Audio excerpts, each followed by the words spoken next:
You know, I'm sitting here and I've been thinking about some things. My mantra throughout this whole ordeal has been measured response. That I would meet aggression with a measured de-escalation response.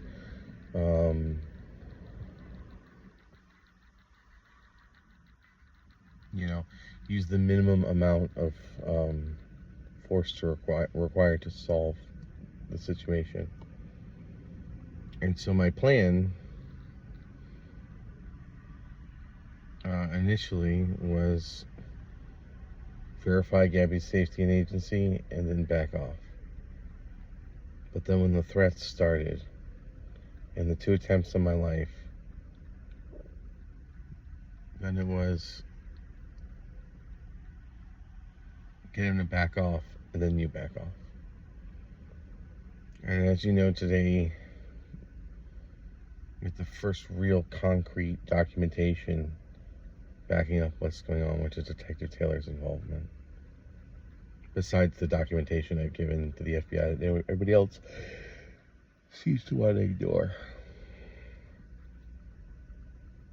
But I've reevaluated my thoughts on measured response, because even though this has happened, I don't feel safe.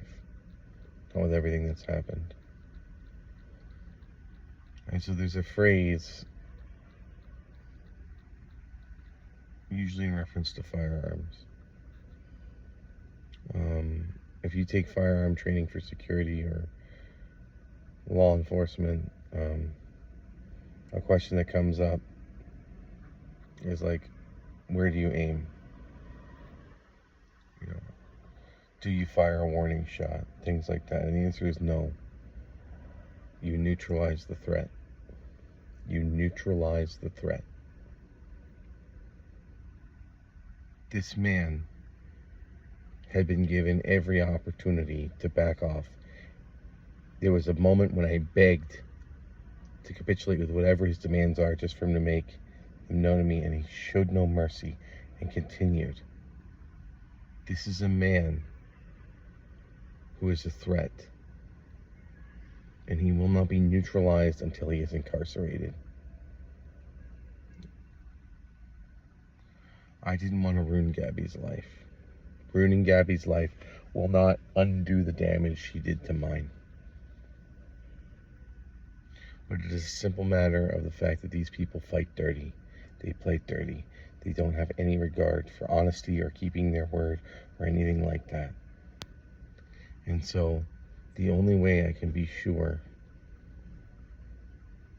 that Stephen Galloza will stop is if he's unable to continue. And the only legal method of making sure he's unable to continue is to make sure that he is prosecuted and incarcerated for his business dealings. Showing this man mercy does no benefit. He needs to be taken down.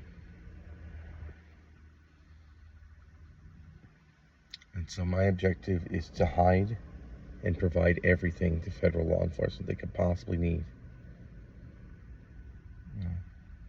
And not stop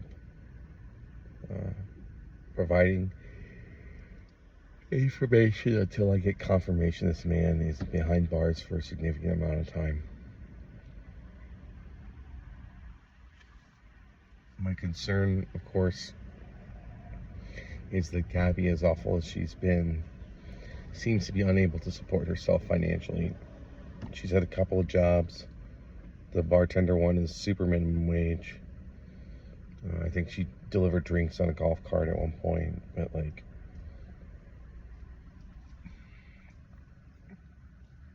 financially she's unable to support herself. There's indicators that maybe she can't support herself in other ways. And so I don't know what she's gonna do, but I also recognize it's not my fucking problem anymore.